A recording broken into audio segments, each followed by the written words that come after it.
Yeah,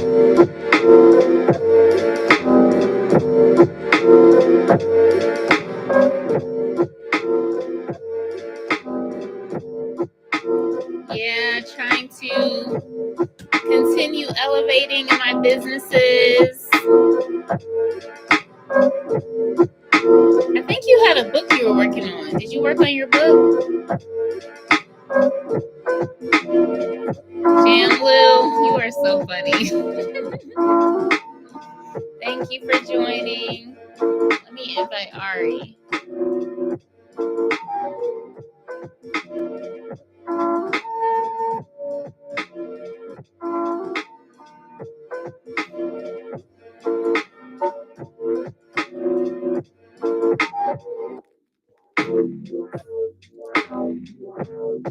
Okay. Is it a mentor for your book?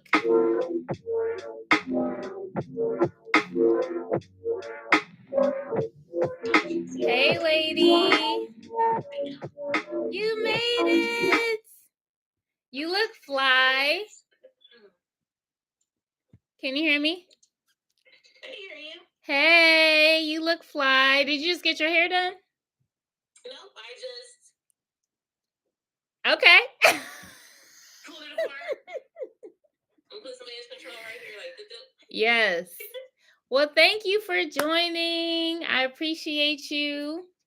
We're gonna see you, friend.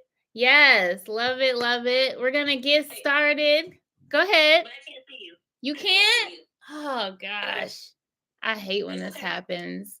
Okay. I might have to restart it and then try again. This has happened in the past and we've had issues with Instagram, so I might have to restart it.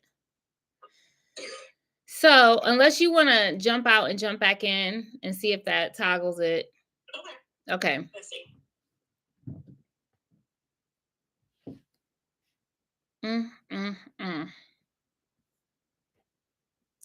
Fingers crossed, people. Fingers crossed. Okay.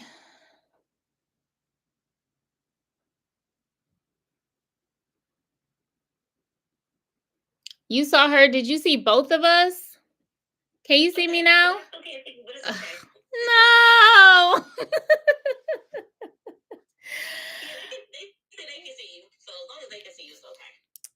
All right, girl. Well, thank you for joining. I appreciate your time. How was your day? Girl, I have whatever is floating around. Like my son was sick all week. Oh. Now I have it, but it's okay. Oh. I got up off the couch. I put a little makeup and concealer on, and I was like, it's gonna be okay. So it's gonna be a great experience. That is the Black girl magic because I can't tell at all. You look amazing. You know, we do what we can. We do what we can, child. But... Well, we won't keep you. I know you're under the weather. So for... okay. No. I can wait for this all day. Oh, you're so sweet. For those of you who don't know, my name is Nicole D. Miller. I'm an author and I'm the host of Girl Talk. So Girl Talk is a female-led panel discussion. We tackle heavy-hitting topics. It's for women, by women. We empower each other through a transparent, vulnerable dialogue. We heal through sisterhood. And I'm really excited about our next topic. It is taking care of us. We're going to be talking about the healthcare industry, women's health, Black women's health, urban women's health. So we have the best of the best on this panel discussion. Ari Baker, who I've known for several years now, and I take her class. I'm sure you guys see me step in. I take her hip hop class that we do step 2. It's amazing. It's phenomenal. And not just is she an excellent instructor, but she has a beautiful spirit. So I'm so excited to partner with her on this platform. And I'm going to let her introduce herself, let you guys know what she does, how you can support her, all the things. So go right ahead, Ari. Okay, well, my name is Ari Baker. Everybody calls me Ari. It's been a long time since I heard my full name from anybody. But by trade, I am a master's prepared nurse. I have my master's in nursing education. But my passion and my purpose is educating on all platforms. So I'm also a personal trainer. I like to consider myself a health and wellness nursing coach. And I'm also an instructor here within Cleveland. I teach at the Look. every Tuesday and Friday. Tuesdays at 6 p.m., Fridays at 11:15 a.m. And also have a beginner's class on Wednesdays at 6 p.m. at Milwaukee Burst on Larchmere. And I'm also an advocate for autism awareness. If you follow my page, every once in a while I post my son and our journey, his growth in understanding and formulating what it really means to grow up being autistic or having autism. So I do a little bit of everything. I like to encourage. I like to have fun, and that's what I do. I love it because you're so well-rounded. You have your hand in a variety of pots. And because you just touched on this, you're the mother of an autistic child. How has that experience played into your value of health and wellness? And how has it helped you to grow in your understanding of health and wellness? Well, I believe that health and wellness is a holistic diagram. So if you don't know what holistic means, it means a total picture of a person. A lot of times we focus on just the body, we might focus on just the mental, but I'm looking to focus on the spiritual part, everything that encompasses us. So with me being a mom with a child who has autism, well, a young man, because he'll be 15 this year. A Wow. young man with autism, it's really rounded me and shaped me more mentally than anything else. Outside of just nutrition, which being careful of what I feed him, because I noticed really early on how his personality would shift with certain foods, how his triggers would shift with certain foods. Outside of just like focusing on nutrition, it just really taught me a lot of patience. Taught me just the capabilities of being around someone who's not like me. I feel like we were raised, a lot of us who are typical, that's what I like to call us, who are typical were raised around other typical people. And that is a crush for us, I feel. I feel we are used to being around people that look like us, talk like us, act like us. And then so when we get around somebody that's different, we don't know how to act. We shame them. We make them feel like an outsider. So with that being said, being a mom with an autistic child who has autism, I've just learned not to judge people based off of what a quote unquote shortcoming, because really we all have things going on with us that everybody would, probably deem as not perfection. So that's one of the biggest things that having a child with autism has taught me. I love it. You hit on so much, and it really aligns with our vision for this next Girl Talk, because it's not just physical health, nutritional health, it's mental, it's emotional, it's spiritual. And one of the things you touched on too was how you saw effects of the food that he was eating and how that's affected his mental health. I love that you have a unique perspective just to chime in on this topic. So I'm so glad you brought that up.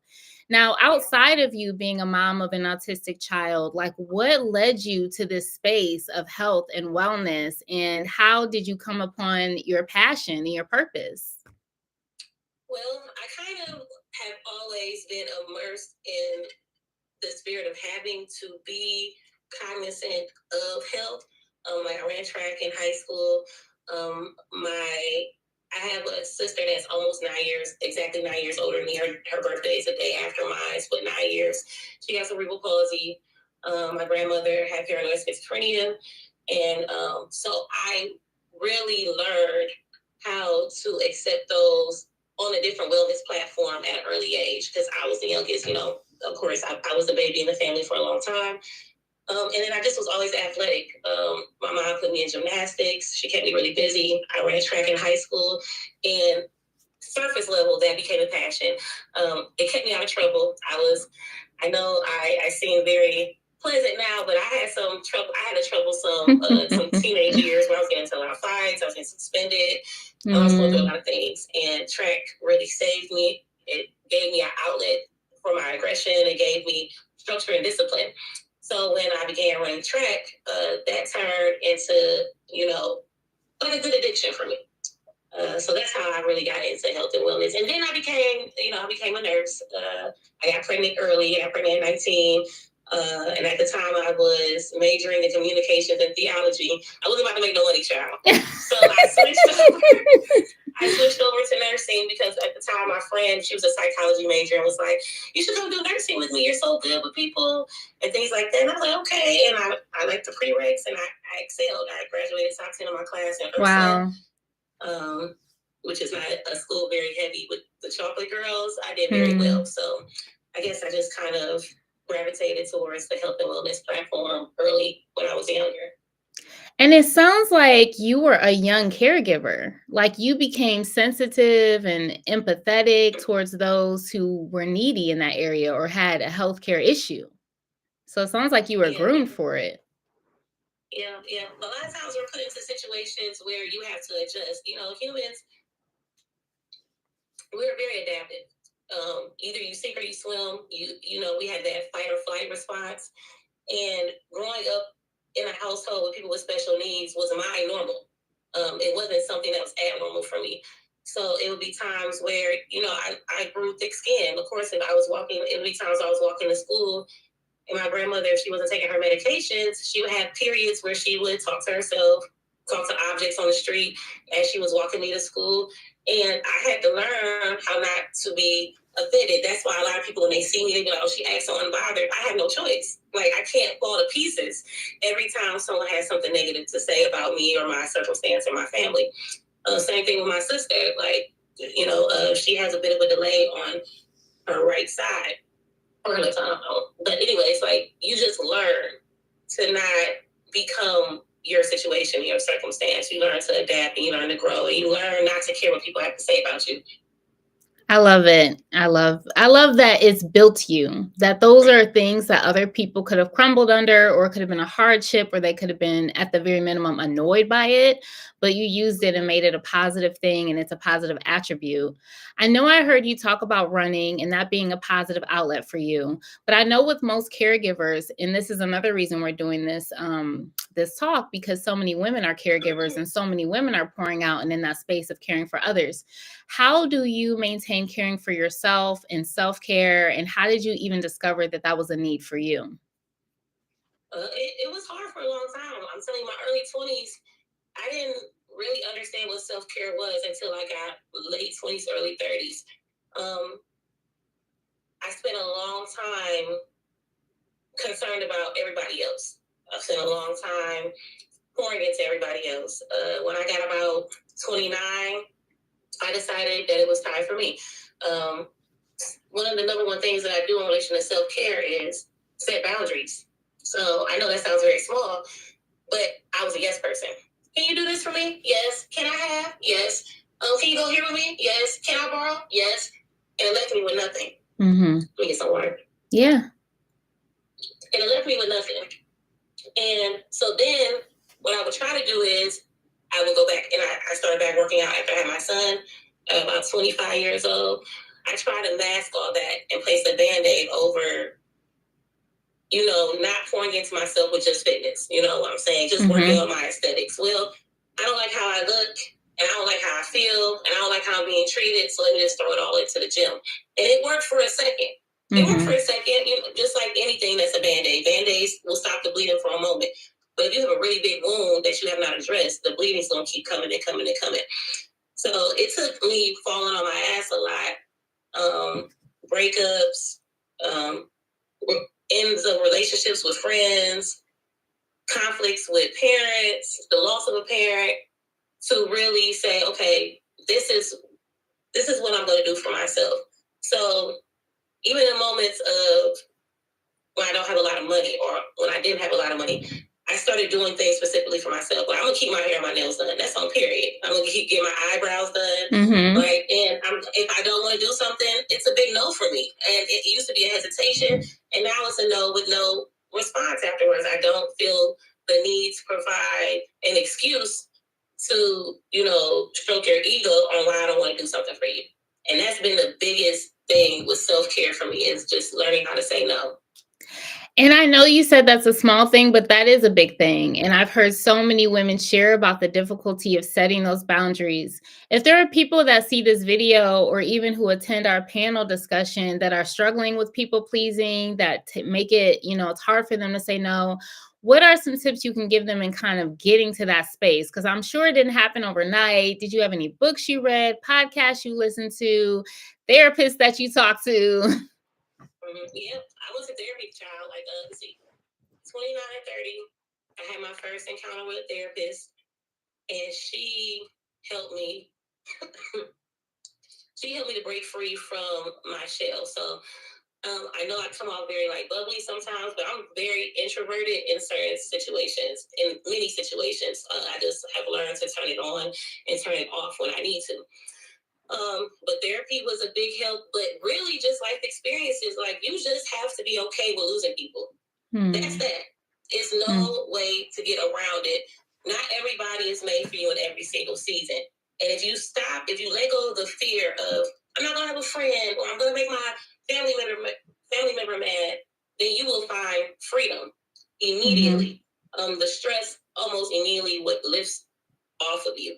But outside of outside of just therapy, working out, I always joke with my friends, like if you see me in the gym 3 or 4 times a day, pull me aside, do an intervention because I'm going through it. You know what I'm saying? Because that's how I pour it myself is like, okay, I gotta go to the gym, I gotta release this stress. Yeah, but that's how I basically do it. And definitely at the core of what I hear you saying too is self-value, right? So you're learning to value yourself, even if quote unquote people leave and, all of that. It's just like fighting for that. And I'm definitely on that journey myself to be like, if they left, then they didn't see my value and I'm worth more.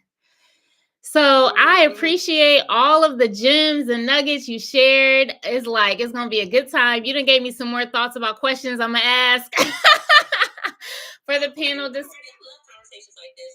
I really get like I have a very select group of friends. My girls are basically my step girls. Yeah. I'm very, very careful who I talk to and who I invite to my house and who I keep around me. So I love having conversations like this because I feel like a lot of women go through the same thing and don't know it. A lot of times we feel like we're alone and we suffer in silence by ourselves. And there's really no need for that if you're willing to be vulnerable enough to talk about it or at least listen in on someone who has a similar experience as you do. And that's exactly where Girl Talk was birthed from, that space. I personally was going through things, and every topic that we discuss is stuff near and dear to my heart. But it wasn't until initiating Girl Talk that I realized, oh, other people can relate. Even if we don't have the exact same circumstances, they could still make us feel the same. You could feel alone dating, you could feel alone in a marriage. All of that could still affect you. So on that note, what are you looking forward to most with Girl Talk? Well, establishing more friendships and relationships. I always felt a little out of place. I don't know if it's a me thing or they say every Aquarius feels like they're out of place. But so example, when I was in like school, I always felt like the odd man out. Of course, I had friends, but I always just felt like a step off or a step forward. Until I became a nurse, and then I found women who were like me, like that were brilliant and black and pretty and smart and were nurses.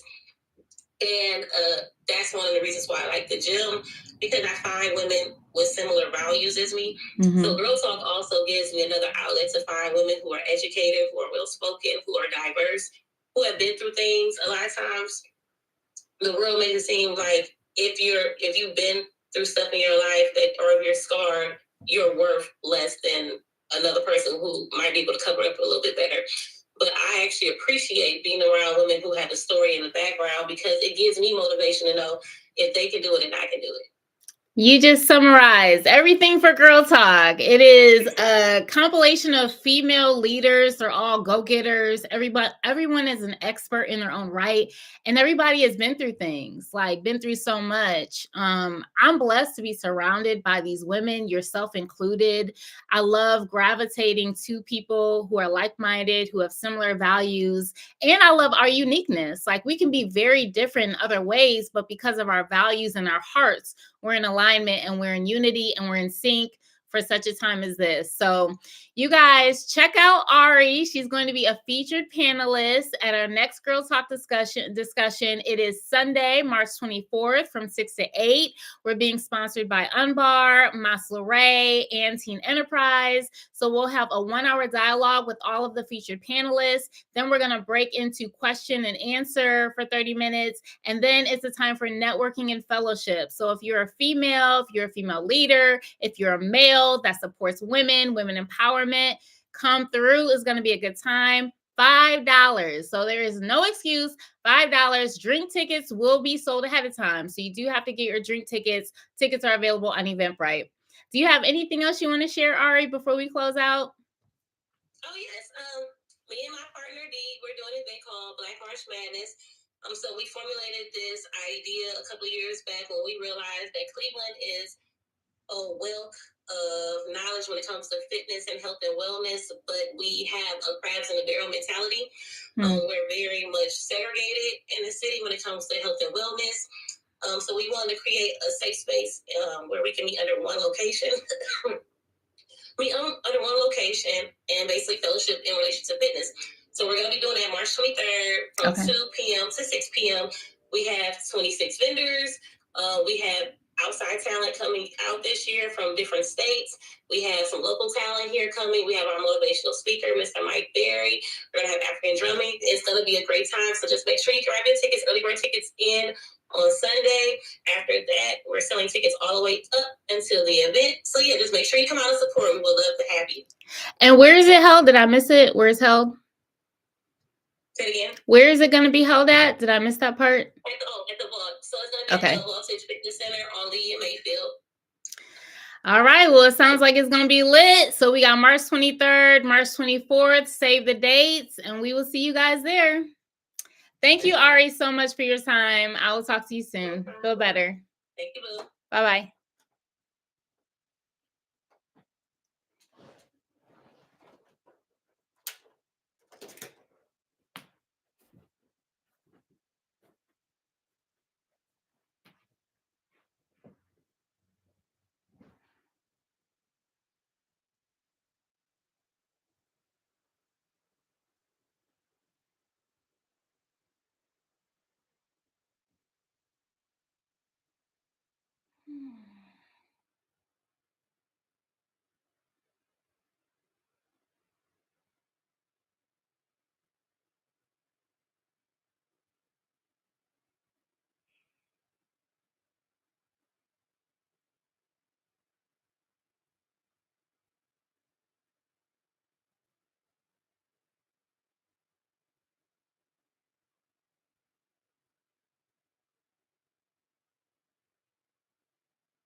Squeak.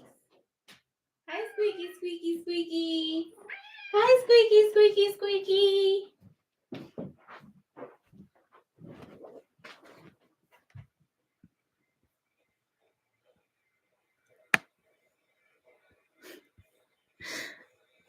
So bad at this.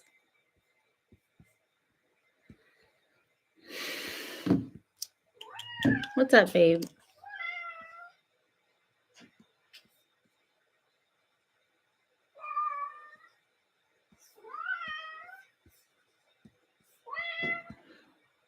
What's up, cutie pie? What's up, cutie pie?